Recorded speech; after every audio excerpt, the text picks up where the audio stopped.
আসসালামু আলাইকুম ভিউয়ার্স, আজকে আমি একটি ক্লাসের ভিডিও নিয়ে আসছি। সেটি হচ্ছে সপ্তম শ্রেণীর গণিত ক্লাস পর্ব 1 অনুশীলনী 1.2 এর সরল করা অঙ্কগুলো। দেখো এই অঙ্কগুলো কিভাবে করব আমরা ওটা নিয়ে আজকের ভিডিও। তাহলে এক নম্বরে কি আছে আমরা দেখি, x cube into x to the power 7। খেয়াল করো এখানে দুইটা জিনিস আছে, একটা হচ্ছে বৃত্তি, একটা হচ্ছে পাওয়ার। একটা হচ্ছে বৃত্তি, একটা হচ্ছে পাওয়ার। এখানে x টা হচ্ছে বৃত্তি, 3 টা হচ্ছে পাওয়ার। তাহলে বৃত্তি যদি একই হয়, যদি ইনটু অবস্থায় থাকে, বৃত্তি যদি একই হয়, যদি ইনটু অবস্থায় থাকে, তাহলে পাওয়ারে যোগ। খেয়াল করো তাহলে বৃত্তি x আছে, x আছে, এর মাঝখানে ইনটু আছে, তাহলে বৃত্তি দুটোটা এক, তাহলে x to the power 3 plus 7 equal x যোগ 3 আর 7 যোগ করলে 10। এটাই आंसर। তারপরে দুই নাম্বারটা দেখো, a cube into a into a to the power 5। এখানেও হুবহু এক নাম্বারটার মতো, এখানে বৃত্তি একই, পাওয়ার বৃত্তি একই এবং ইনটু অবস্থা আছে, তাহলে বৃত্তি আমরা এ বসাই দিলাম পাওয়ার 3 প্লাস এর উপর কোনো পাওয়ার না, তার মানে 1 আছে, তার মানে 1 প্লাস এর উপর পাওয়ার 5। তাহলে এ বৃত্তি বসাই দিলাম 3 আর 1 এ 4, 4 আর 5 এ 9। ঠিক আছে, এখন আমরা করব 3 নাম্বার অঙ্কটি। খেয়াল করো সম্পূর্ণ ভিডিওটি দেখো, তাহলে তোমরা বুঝতে পারবে সরল অঙ্ক কিভাবে করতে হয়। 3 নাম্বারটা দেখো, x to the power 4 into x square into x to the power 9। খেয়াল করো এখানে হুবহু একই রকম, বৃত্তি তিনটা একই, x তিনটা বৃত্তি x, তাহলে x বসা দিলাম, পাওয়ার আছে 4 প্লাস পাওয়ার আছে 2 প্লাস পাওয়ার আছে 9, তাহলে x বসাই দিলাম 4 আর 2 এ 6। ঠিক আছে, তাহলে দেখো পাওয়ার 4 আর 2 এ হচ্ছে কত, 6, 6 আর 9 এ 50, आंसर 50। তারপরে দেখো 4 নাম্বার অঙ্কটি। 4 নম্বরে আছে m into m square into n cube into m cube into n to the power 7। খেয়াল করো এখানে দুইটা বৃত্তি আছে, একটা হচ্ছে m, একটা হচ্ছে n। আমরা প্রথমে m এর গুলা কি করব, ক্যালকুলেশন করে ফেলব। তাহলে দেখো প্রথমে আছে m, m এর প্রথম m টার উপর কোনো পাওয়ার নেই, তার মানে এক আছে পাওয়ার প্লাস, তারপর m এর উপর পাওয়ার আছে 2, m এর উপর পাওয়ার আছে 3 ইনটু n। n এর পাওয়ার আছে কি, n এর পাওয়ার আছে কিউব প্লাস n এর পাওয়ার আছে 7।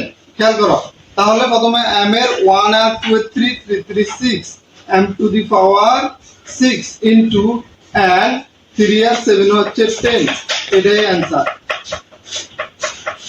তারপর আমাদের আরেকটা অঙ্ক আছে, এটা খেয়াল করে দেখো, দেখলে বুঝতে পারবা কিভাবে সরল করতে হয়, সম্পূর্ণ শিখে যাও। দেখো 5 নম্বর অঙ্কটা হচ্ছে a 3a into 4b into 2a into 5c into 3b। দেখো স্টুডেন্টরা এখানে এই অঙ্কটা সব সময় সৃজনশীল প্রশ্নে ক অথবা খতে আসে, বুঝছো? এই অঙ্কটা ভেরি ভেরি ইম্পর্টেন্ট। তাহলে দেখো প্রথমে এখানে a বৃত্তি a যেগুলো আছে সবগুলো আমরা গুণ করে ফেলবো।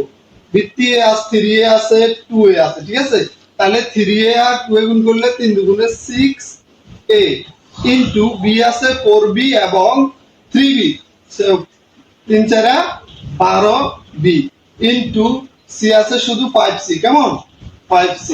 তাহলে আবার দেখো 5c,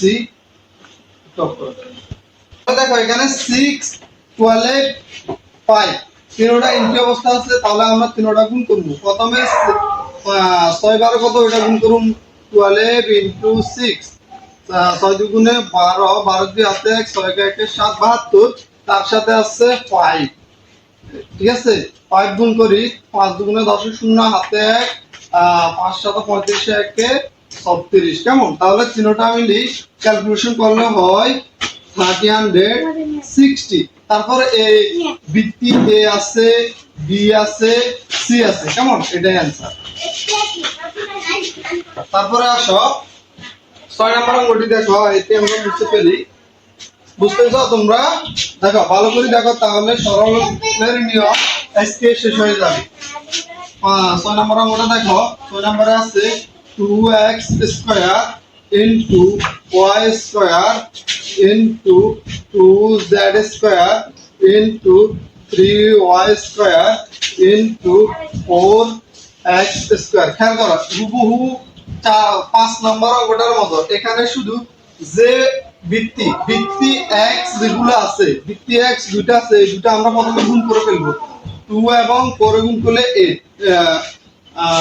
4 দুগুণে 8 x আর পাওয়ার আছে 2 প্লাস এখানে পাওয়ার আছে 2 ইনটু y আছে কয়টা y আছে শুধু y আর 3y তাহলে 3y আর y যেহেতু কোনো সহগ নাই শুধু একটা এক ধরে নেব এক ধরে নিলে 3y স্কয়ার পাওয়ার 2 যোগ করলে হবে পাওয়ার 2 এবং পাওয়ার 2 যোগ করুন এবার দেখো তারপর কি আছে যে আছে শুধু একটা 2z স্কয়ার আবার খেয়াল করো 8x পাওয়ার 2 এ 2 যোগ করলে 4 ইনটু 3y পাওয়ার 2 যোগ করলে 4 ইনটু 2z স্কয়ার এবার দেখো সবগুলো যে ইনটু অবস্থা তাহলে 8 3 2 সবগুলো আমরা গুণ করব তাহলে 3 আড়া কত 24 3 আড়া